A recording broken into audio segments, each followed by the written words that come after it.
Welcome to the Thriving Leadership Academy podcast. I'm Christopher Harding, soon to be joined by my partner in crime, Will Wilkinson, and our guest, Ben Hummell, a therapist, a coach, and an author who specializes in helping people really access their own genius.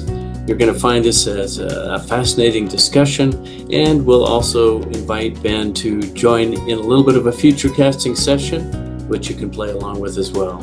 So enjoy. There's Ben Hummell. Hey, there you are. How are you? And Chris, there you are. Yes, great to see you.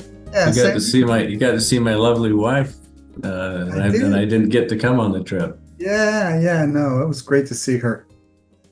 Yeah, and I got to see the wonderful family, and then Alvin. Yeah. King Alvin, your cat. Still hanging in there. He's 14 now. Wow, he's doing well then. Yeah, doing well. So great. Yeah. So what are we going to do here today? Well, we're going to have a good conversation. Good to see you again, Ben. I'm here, Will. Yeah, your name keeps coming up, and I'm not allowed to say how. Oh, that's mysterious. Professional ethics. We'll assume it's in a good. I'm sorry. As long as you don't say that you saw my picture in the post office. Yeah, no, that won't happen. The fun we're going to play with today is one, we'll just catch up and find out what you're up to. I want to hear more about your last 6 months or year, but then we're going to do a little imagination work. Will's going to do a FutureCasting kind of a process. Nice. That we're playing with, and you'll be perfect for this because you're the imagination guy. So it'll be fun. Sounds great. So yeah, well, so goodness gracious. I mean, last time I really got to hang out with you, you were working on your first book, which was the Genius book and the course. Becoming Genius. Yeah. And what has happened since? Well, since then, I've written my second book, The Genius Way. And basically what I've done with that is created a process to help people get in touch with their genius, know what it feels like. You know, it's a set of 10 life skills that people kind of develop and practice. And there's, it's guided imagery and everything, probably a lot like what you guys do. And, it's basically designed to get people to have an understanding of their inborn expressive self. And, it's in between spirit and personality. It's that thing, that place in us that has like, all of our expressive elements, our gifts, talents, skills, predispositions. And the idea behind it is to point people in a direction of their own life purpose, feeling their own life purpose by knowing that about themselves. So it's like 10 life skills. You kind of go through these guided journeys. You write down your insights, and there's an insight protocol that I have in it to kind of mine the insights that you get. You kind of stack them all up, and at the end of the book or end of the course, you distill them into like a few concise things that you take into your expressive journey after that. Sounds great. And my question for you, because I write similar things, is how do you help people get motivated and stay motivated? Because that's always a challenge. People can be enamored of something, they can agree with it, they can even see the value, they can even have an urgent need, but to follow through and have the discipline to really actualize it. What's your experience with that? How do you help people do that? Yeah, well, how I help them is like, first of all, somebody's reaching out to do this program, like I'm turning the Genius Way into a course at this moment, so how to start the motivation and keep them on it is, number one, the biggest hurdle is to make the case that our genius is something real, that it's not just about IQ or intelligence or Einstein or Mozart. It's about every single person, and that there's a place that is conditioning, pre-wounded self. There's a place that has that interest that you're talking about that makes people want to do it. And it has to be around something that they are personally way deeper than personality, way deeper than psychology, personally invested in before they know it. And how they know it is by how it feels when they start engaging in it. So, in terms of keeping people on track, it's just more about, being that constant kind of reminder of this is your interiority. This is your, interest. This is how it feels when you're on your genius way. It's when it's on your path. And to be able to know what things help me to get there, it brings its own motivation, basically. That's really a cool process. I love the whole idea you were talking about of this genius part of ourselves. It almost sounds like it could maybe kind of equate to the higher self idea. Pre-wounded, full of all the capacity and so on. And it sounds like what you're doing too is, in a way, having people learn how to feel what it's like when they're tapped into that, when they're connected. It almost becomes its own little guide or gauge for them to understand, are they operating out of that or not? It's exactly right. And, getting people the experience of how to differentiate between what it feels like to be on the path of something that you were born with and expressing it versus, something you might be interested in, some, kind of maybe fleeting idea. But, I think in terms of like, and again, I'm assuming here, in terms of how to let people know that, you have to kind of describe what it does feel like. And so a few of the things that I've seen with the clients that I work with is when they're on one of their genius tendencies, they'll do this. Their eyes open a little bit more wide, they'll lean forward, they'll start speaking with a sense of authority and excitement and interest. They want to tell you something, right? So this fifth gear kicks in, and it could be about spreadsheets, it could be about gardening, it doesn't matter what it is. It's just what it is for that person. And then it just becomes so important and engaging. And so to teach people to trust that feeling as like, oh, this is yours. This is, again, before you were wounded, before you got conditioned, before you knew anything, this was there, right? Yeah. So can I share something about that?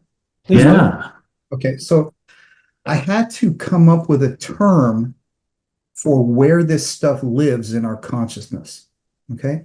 And so it's not the unconscious. So I termed it the prima conscious. Okay, that's my term. Like that. Yeah. Yeah. And so the prima conscious is a like a layer of consciousness. Again, it's not your spirit, it's not your psychology. It's like a layer of consciousness where all your genius, DNA is. We call it DNA. You're pre-programmed with it, right? And you're pre-programmed with it as an extension of existence. It's like, hey, I want to be expressed as Ben this time, or Chris, boom. And in it, there's like a bag of goodies that makes that thing, like the DNA in an acorn or any kind of seed, right? And that thing, so think about an acorn. An acorn, unlike something like the unconscious, which kind of takes in our woundings and then expresses them too, the prima conscious is unidirectional. It only goes in one way. It's only for outward expression, right? So this is not going to make anybody enlightened the genius way. It's about this life, and it's about your expressive self and what it feels like to kind of be on that. And it's about life purpose, So the prima conscious is about that. It's about your chest of goods that you've been given on this journey, this voyage, to kind of do your job, do your expression. Well, Ben, I know you as a very intelligent guy, but you're also a very heart-centered person. How do you help clients who really have trouble feeling. Like I get your detail on feeling this or not feeling that, but in my work, and I'm sure in yours, we encounter people who are numbed out. You Yeah. know, the signal to noise ratio these days is really not conducive to just settling into our heart stream. How do you help people like that? Yeah. So, I mean, that's like my main job as a psychotherapist is like helping people to understand what they're actually feeling, right? And so what I do is, it's a lot of slowing down. Of course, with the psychology aspect, it's a lot of creating connection and trust, which is a tough thing when people are just reading books, without that personal connection. That's a Yeah. tough thing. And when people are not in touch with how they feel, like you said, everything's kind of bombarding them, and they're trying. It's hard to like parse out what is what. So in the Genius Way process, I do these kind of guided visualizations that point out and have people stop to see, all right, what does it feel to, let's say you're walking through the woods on a path and you see a baby bird fall from its nest, and I have them kind of linger there in one of the exercises. What are you feeling there? So I have them kind of just stop and really examine this.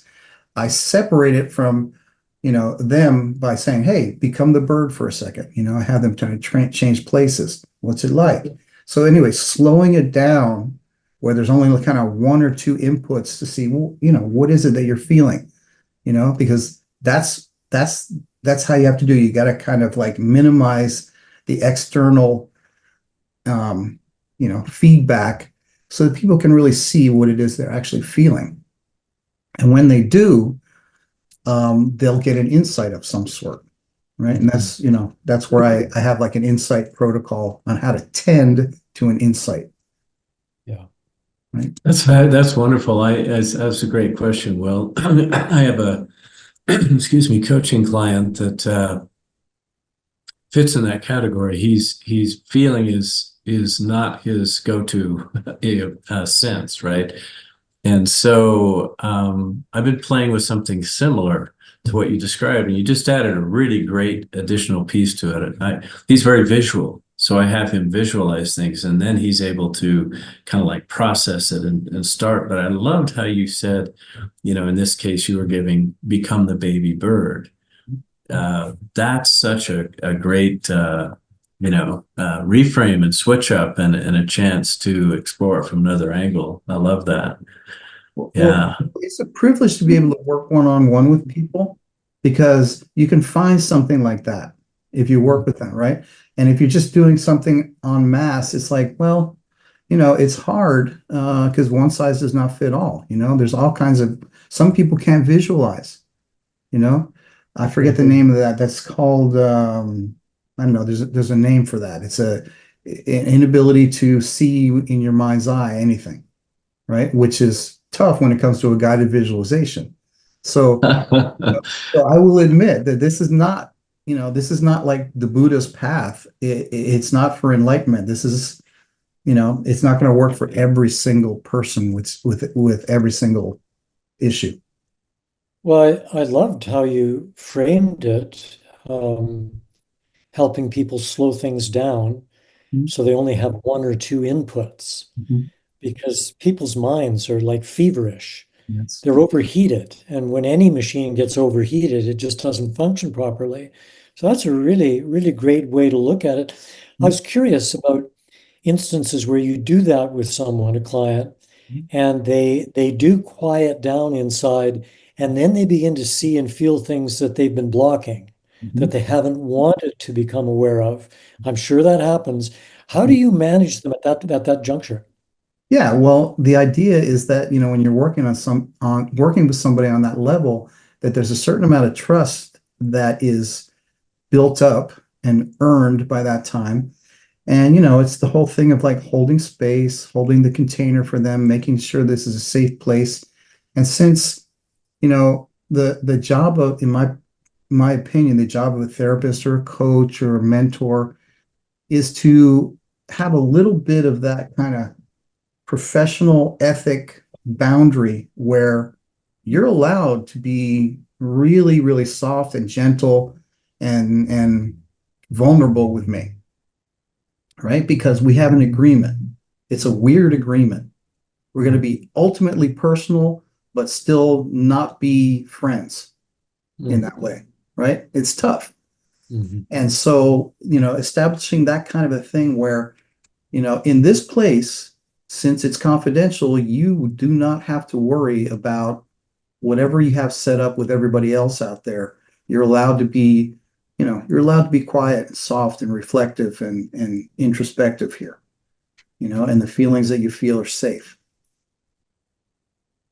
Yeah, that trust is such an important part of it. And as you were talking about this prima consciousness, I think you said, is that how you defined it? It's interesting. I've seen a lot of models of human consciousness, right? There's the conscious mind, and there's the subconscious mind, and the unconscious mind. And there's a philosophy that there's what's called, some people call it the supra-conscious mind. In other words, it's still connected to you. It's your, you could say, unique form of individualized consciousness, but it's before any of this stuff has happened in your life that formed your personality, your ego, and so on. Sounds like we're talking about a similar concept, at least. And I love the term prima consciousness. It's kind of like before anything happened. Right. Well, yeah. Yeah. I mean, that's really kind of like the idea here. In other words, there's a reason why you, will, me, we all have something that is just, when we do it, we have energy for it. We just feel good about it. We get new ideas about it. You will do it for free or for money. It doesn't matter. It's like, this is what we're about. And that is not, I don't think that's learned at all. So I had to like dig and find some way to explain, what is that? Where does that come from? And if you think about it, you take the whole, I don't know, I guess it would be Hindu idea of, okay, God or existence or whatever only has one raw material to make everything out of, and it's itself, right? So we're walking around here as separate beings, but we're just like a piece of existence here. That impersonal piece of existence, in order to go further, has to become personal. And that personal needs a packet of goods with which to express itself, right? But it still comes from existence, And so that's the way that I explain it.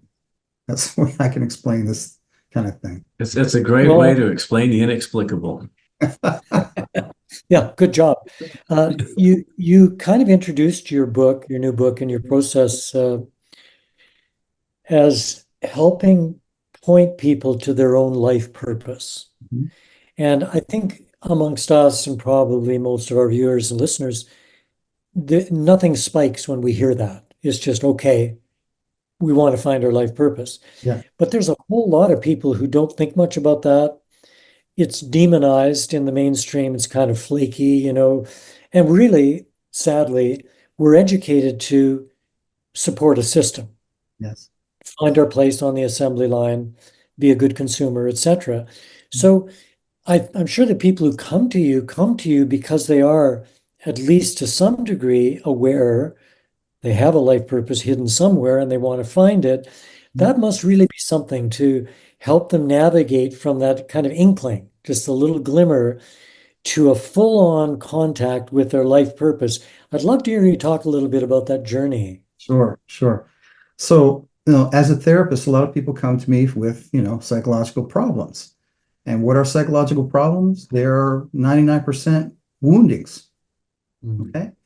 And so we work with them, and in and amongst working with those woundings, with healing those wounds and understanding them, listening to them deeply, and, having someone kind of witness that aspect of their lives, there's always an accompanying issue of life purpose, of life direction. Even when somebody is no longer anxious and they've worked through it all, it's like, okay, now what am I going to do with my life? you know? Yeah. This is not okay. So in the pain, like I guess it's a Rumi quote in some, I think something about, in the question is the answer. The fact that you're questioning it contains an answer. So in that sense of, if we go so far as to feel a sense of purposelessness, it starts to give itself away. Like if we're not happy that we don't feel purpose, that we have no direction, it tells us that that's not our natural state.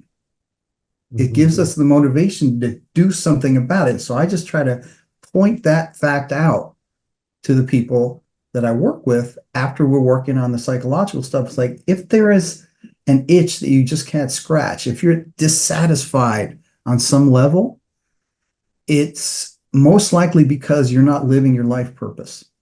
Yeah. And so the journey is like, okay, so then what is it? And that's why I have these kind of 10 life skills that I teach through the Genius Way. And I use them with my therapy clients all the time, because when the psychological problems are kind of at bay, it goes right into a higher order need to like, okay, I want my life to be good. I want it. And what does that mean? Well, you've got to like engage in something that you're meant to do, and Well, let me just celebrate that, because Ben, you're distinguishing yourself from a lot of therapists who are really focused on just solving problems. Yeah. And, they're not going that extra step. What's the life purpose? The way I've thought about it sometimes is, you can fix up a car, you can repair the engine, you can give it a new paint job, but then you're supposed to take it out of the garage and drive somewhere. And so much therapy is just about, repairing the car. But where are you going to go? I'm thrilled to hear that that's your priority. Yes. Yes. Can I talk about a couple other concepts here? Yeah. All right. So Will, look, I like how you just said that. That's really cool. And that's exactly why I started working in this way. I've got like a very, kind of deep, spiritually oriented background. And so for me, I was aware of, deeper aspects than the psychology of us way before I became a therapist. And so for the sake of the Genius Way process, I've identified two basic drives. Now, I don't know if everybody knows in the audience what drive theory is. Have you guys ever talked about that on the show, drive theory? Not on this show, but it is a topic that gets brought up a lot in some of my client conversations. Yeah. So basically, my understanding of a drive is, we're talking about sex drive or the death drive, or, the idea is useful to talk about what I'm going to talk about. So a drive is basically, in this case, drive theory is like a kind of a storehouse of pent-up energy that comes from the negative tension of the ability the inability to express something. Okay, so it's an expressive drive. You're expressing something, and it's usually about negative tension, so it kind of comes out. Okay, so I've identified two drives that I work with.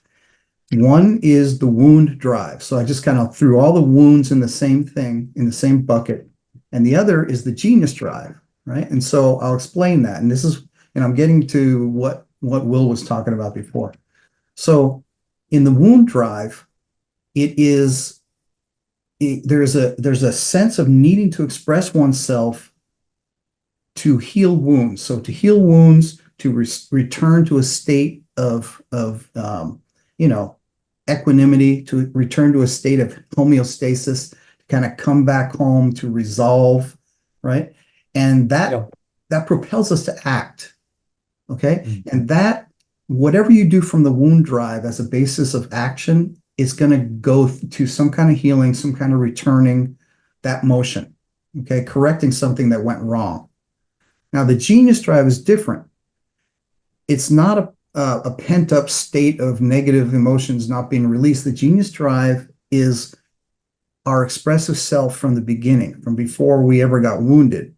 There is like I start the book with a quote by George Bernard Shaw. You take an acorn, you bury it in the ground, and it explodes into an oak, right? I love that. And so we have this expressive energy that's only going to be what we are. Like it's like a form that needs to be filled out that we haven't stepped into yet. Okay. But it's the potential is there. The DNA is there. It's all there if we listen to it. Right. So the genius drive is about expressing something new. It's not about healing a wound, has nothing to do with wounding about it. It's about expressing something new, saying something with your life. Right. And so those two things feel markedly different when you come upon them in your life.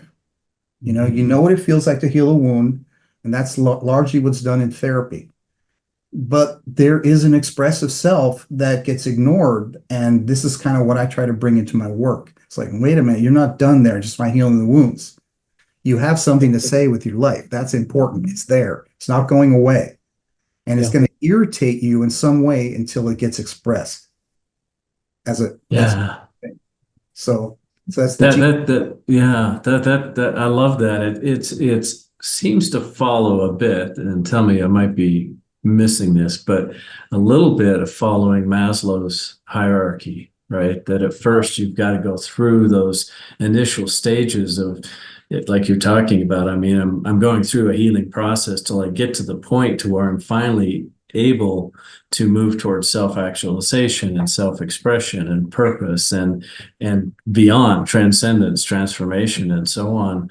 But I love how you boiled it down to those two elements. Yeah. Because I think those are things that everybody can directly relate to, especially the first one, the wound drive, right? Looks like Will got bumped off. He'll be back. But yeah, that's a really cool way of looking at it. Yeah, exciting. Yeah. So, and how it kind of coincides with Maslow's, every human will have to go through all those lower order needs to get to the higher ones. But as soon as they get met, they jump right to the higher order need. And it is a need, in my opinion, for life purpose, to know what your life purpose is. Well, and that's the thing. It's not just a want, it's actually a need. It's a need. Yeah. And so it's much more fundamental in a way. Well, yeah, it is a need, and it's not covered by insurance to work on it. Isn't that sad? Yeah. But nonetheless, it is a need. And you take any human being who gets enough food, who gets enough shelter, who gets, personal, interactions with others, and you keep going up the hierarchy of needs, it's going to get, for every human being, it's going to go to that place. So do you find that that's kind of a natural outcome? In other words, once you get far enough along in that wound healing process, that what starts to emerge naturally is the Absolutely. Yeah. When the woundings stop calling our attention so much, when some of the anxiety and the depression is gone, and you've kind of worked through that, something else is going to call, and it's life direction. You might not know that's what it is, but as long as we're here, and then we haven't kind of added our verse to the book of life, basically, that's going to bug some way. It's going to show up in some way. Some of the most successful people are the most depressed people in the world. Well, and I mean the thought of that being well, and I'd love to get your take on this. So if I'm suffering with depression and I don't have anywhere to go after that, so let's say I've worked through the wounds and so on, it seems like I could just kind of stay in a static place, kind of like in neutral, and that would tend to probably encourage me to fall back into depression versus having the direction and the know-how and the encouragement to then move into this more purposeful, meaningful drive and movement. Right. That's right. And the thing about purpose and meaning, nobody can tell you what that is for you. You have to know that for yourself. It's completely subjective. So, the Genius Way is about teaching people how to feel something that feels purposeful. What does it feel like to feel purposeful? What does life purpose feel like? And that there's an educational aspect about it, that's really important because anyway, the thing that you were saying, and I think would love Will to weigh in on this. It's like Chris was saying, once all the wounds have been healed and when you're no longer depressed or anxious and you don't know that the next step is like move into life purpose, you could feel a little bit despondent and kind of disappointed, like now what? Right? Yeah. Sorry, guys. So this mother in a movie said to her adult son, "You feel lonely, don't you?" And he said, "Yeah." And she said, "Well, that's because you're a genius. And geniuses have trouble connecting with the rest of us." And I really resonated with that. And Ben, I think we all know that everybody is a genius. But I think somebody who has come to that awareness that they're unique, that they're finding their life purpose, they may get a little bit despondent, as you say, or whatever, when they're there and they look around and they go, "Well, who can I talk to now?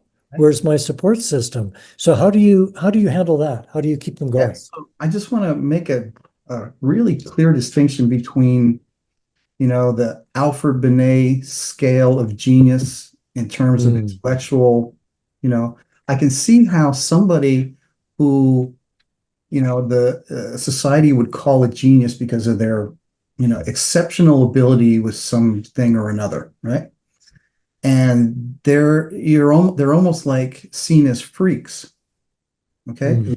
For me, I'm talking about when I say genius, what I'm talking about again is that fund of expressive energy that everybody has that's unique to them.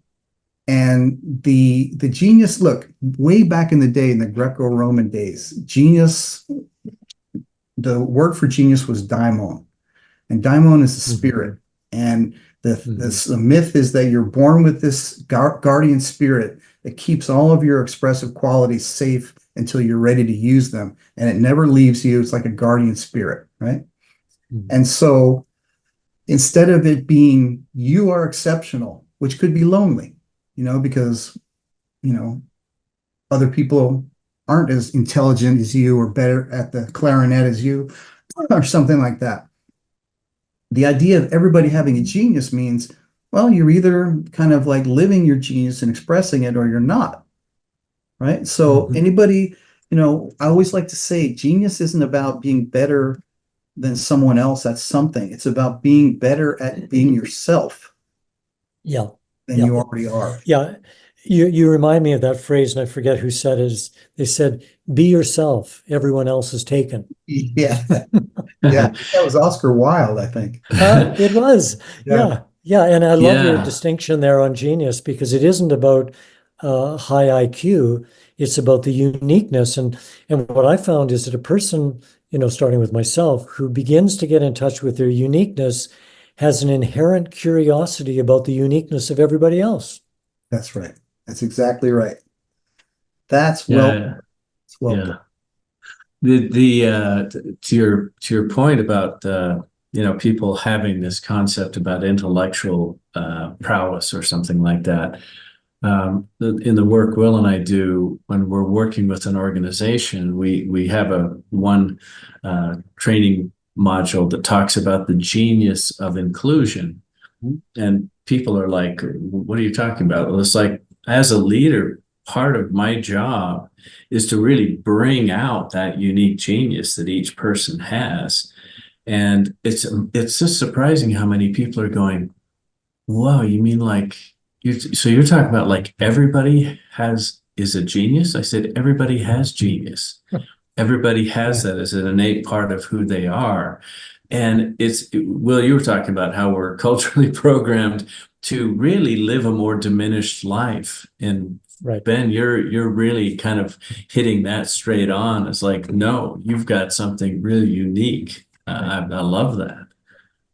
Yeah, absolutely. And this isn't for everybody's journey. Some people have to be, more focused on their woundings for a while. But, after a while, when somebody has that little bit of awareness, like, is this everything here? Is this it? They'll start looking for something like Genius Way.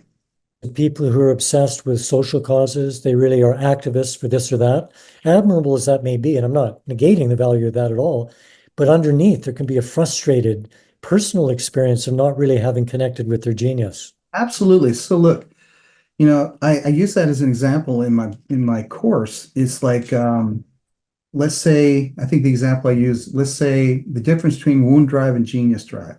If you are creating a nonprofit for helping undocumented immigrants, and your wounding is around that, your effort is going to be about healing your own wound here.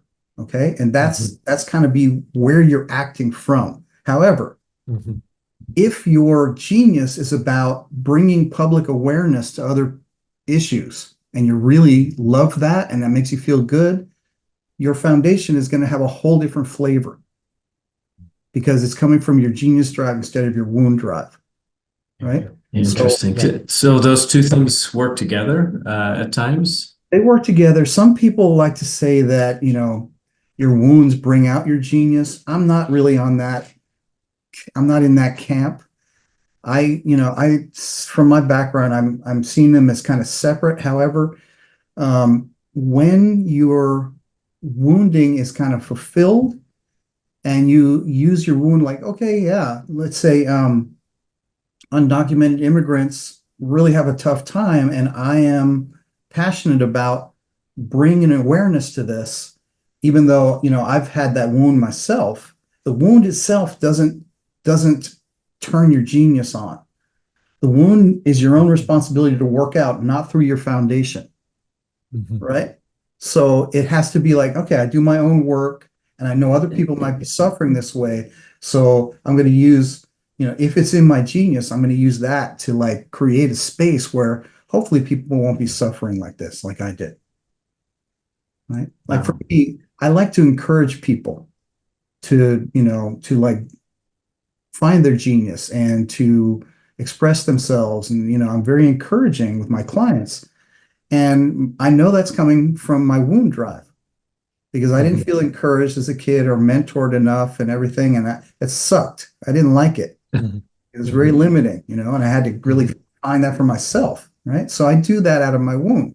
But the way that I do it is from my genius. My excitement. Good distinction. My excitement about connecting with people. I know in my bag of genius tricks to be able to connect with people like emotionally and gain trust and share trust and build that rapport so that a more difficult idea or insight can come through. That's in my genius. And through that, I'm also encouraging, but if I was only trying to encourage without that, it would be coming from my wound drive, which is fine, but not, that's not about life purpose. That's about me healing a wound. No, that makes sense. And Will, I think it's maybe getting close to be time for a little future casting here, see where Ben's going to be going over the next 6 months to a year. So, I agree, but I agree. And frankly, I'm fascinated. Ben, we could talk for hours because your articulation of these two drives, and especially their interrelationship and the way to prioritize, I gotta say, brother, I love that. I'm going to be using that, and I'll give you credit. Nice. Beautiful. Well, we'll do a little exercise warm up here real quickly since we've been kind of involved in conversation. So Ben, imagination time, real simple exercise we use at times just to kind of warm things up. So imagine that you were able to get on the back of an animal, any animal, might be real, might be imaginary, and it could take you anywhere that you want to go for a journey. What would be the animal and where would you go? Where would it take you? It would be a big silverback gorilla, and he would take me to Machu Picchu. Couldn't think of a better way to visit you than that. Oh, that's fantastic. I love it. Such wonderful discontinuity. That's beautiful. Yeah. Well, Will, That's it's your turn, man. Well, I love that. Soak in that for a moment. Well, Ben, the game we're experimenting with here is to imagine our life like a movie or, an episode of a TV show. And so you've had, let's say, 6 months of your life, season one. And now we're going to create season two with imagination. And you're an expert at this. So if you're comfortable closing your eyes, and we'll give you a few cues and you can just dream a little bit with us. What would you like to be different, better, not coming from a place of judgment, but just imagination, tapping into your genius? How would you like things to be different, better in 6 months? Just sit with that for a moment. Imagine traveling forward in time 6 months and really imagine being there. You've time traveled. You didn't have to take your body with you, but now you're imagining being somewhere, reflecting back the last 6 months. So if you can do that, if you can land yourself somewhere 6 months from now, which is about May 1st, where are you? What do you see, hear, smell, feel? Is anybody with you? Just give us a snapshot of what you're imagining. Yeah, so I'm still in the same spot. I'm right here in my office. But what I'm imagining has happened in this last 6 months is that my Genius Way process course has been finished, and I'm consistently doing a bunch more promotion for it, and working with a batch of students directly with the Genius Way process. I meet them like once a week, and everyone's kind of going through the 10 life skills, and I'm giving kind of guidance and encouragement and feeling really, really good about opening up people's lives in this way. Wonderful. And go deeper into how it feels. Like, again, using our imagination right there. Yeah. All right. So It's in the past. Yeah. How does it feel? All right. I'm feeling really kind of excited, interested. I feel a lot of ideas being generated from my engagement in this way. It feels like I'm doing exactly what I need to be doing, like I'm riding the wave of this moment. I don't feel like I'm holding anything back. And it feels really good. It feels really good to have help from others who have started to understand my platform, the Genius Way platform. So having that extra validation from others is really feels good. And I think I have like one or two team members that are working with me directly on the Genius Way. That's wonderful. So that feels it feels really good to be part of a team. Yeah. Yeah, and you're riding a wave, you're not holding anything back. And it feels great to have others who are engaged with this genius work you're doing. It's validating, and you've got one or two on your team. Wonderful. Yeah. So, as you feel that and just really let that soak in, now it's really the sense of this has already happened. It's already happened. Now, as you gradually return to the present moment, what's really going to be happening is you discovering and experiencing exactly how it happened. It's already happened. Now you get to discover, wow, how did this really fantastic place that I ended up in, how did that actually take place? Yes. Yeah. So it's exciting stuff you've got coming down the pike here that's already happened. Yeah. Very Yeah. cool. Nice. So that's your future Yeah. cast.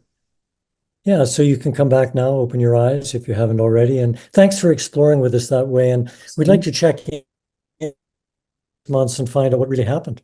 Yeah, let's do it. Yeah. Yeah. It'll be fun to hear have you sitting in the same place Yeah. having this conversation and having you tell us how did that actually take place. Yeah. Good. Yeah, that's fabulous. That's fabulous. Well, the one other thing I want to give you a chance to highlight is where is it that people can find you, your books, your course? I think I've heard you've had some television exposure more recently. You've got your website. You've got all kinds of things going on. Yeah. Tell us how people can get in touch with you and have more of Ben Hummell. Sure. So the best way is just to go on to my website, thegeniusway.com. And from there, you can find my books. You can see a link to my weekly TV show that I do. I do a show on E360 TV. You can get it on Amazon, Roku, all those platforms. And it airs live on Sundays at noon. And it's just me. It's not, I don't interview people. I just kind of give like a small class every week, and there's always a guided visualization, and it's about kind of an inquiry practice. And I talk about a subject like we're talking about today, usually pertaining to genius or anything that gets in the way of getting to our genius. And so I invite everybody to look at that, and also that I have a an online course that I'm creating right now that walks people through the Genius Way. And I'll probably be using 1 hour a week to kind of work with people in kind of groups to help them go through the process. So thegeniusway.com. Great. That's fabulous. What a great URL, by the way. Yeah, it's a good one. Well, my thoughts are a little bit fragmented by the ability of my signal here. Not knowing if I'm being seen or heard all the time is kind of challenging. But Ben, I really appreciate both, the way you've described your work and also the way you did this little exercise with us. And the idea of doing that is to, inspire viewers, listeners to try it out on their own and get a habit of visioning ahead of time and really creating the future consciously. That's very valuable. Very You know, valuable. it's interesting. Our thriving work, Ben, and as Will's talking about that, the quick anecdote. I was coaching somebody recently, an executive, and she was having real trouble feeling comfortable in this new leadership role she had just stepped into. And so we explored one of the key principles of our process. So what's your story about that? What's going on? And her story is that she was a fraud in this role, that she wasn't really capable. And, so we worked on having her do a reframe, what would be another story you could tell and act out. You've gotten really good at that one, but let's set that aside for a minute and try a new one. And had her start to say, what's another role you could see yourself in other than the boss? Mm-hmm. And she came up with this thing, just popped into her mind. She said, well, instead of leading the meetings, I could facilitate the meetings. I said, oh, how does that feel? You kind of let up, and she said, oh, I can do that. I said, great. That's a great role to play. So we went into that whole thing of her imagining that the meeting had already been done and her talking about how it happened and getting her to really feel it and so on. Then the next week I'm on with her, and as soon as I picked up the Zoom call and saw her face on there, I knew, she had basically tapped into that capability as a facilitator that was natural to her. And it allowed her to, instead of playing out an old role that was attached to her wounding, to really just, self-actualize and show up as this facilitator and facilitate an absolutely wonderful meeting with her people. Nice. So I love how these dovetail together really nicely. Yeah, and she had to trust you. That and she Yeah. took that step. That's beautiful. Yeah. Yeah. Well, Well, Ben, before we sign off, we got a couple of minutes. I'd like to ask you one last question. Sure. Just occurred to me. From your vantage point, sitting where you are, working with people day to day, what are the trends you're seeing in terms of, our overall human development? Seems to me like we are actually waking up, that more and more people are connecting with this kind of thing. What's your view? Do you agree with me? Pessimistic, optimistic? What's the trend moving forward? Yeah, I find that the clients that I get, and again, every therapist gets the clients that are right for them somehow. They find them, not just by their bio. The clients that I get have by and large, a broader understanding of psychology and, kind of, everybody is concerned about the state of the world, and they're either really afraid or they are, hopeful in some way and kind of doing some deeper searching. And, I'm always happy to see that. But I think I am on your page as far as that goes. It feels like more and more people are becoming aware out of necessity, and and looking into a lot of alternative things. People that may not have done that before. Yeah. That's so encouraging. Well, thank you so much for being with us. Really appreciate the conversation, Ben. You're doing wonderful work. Great to see you guys. Yeah, you too. Say hello to everybody in that wonderful household of yours. I'll do. All right. Okay. Take care.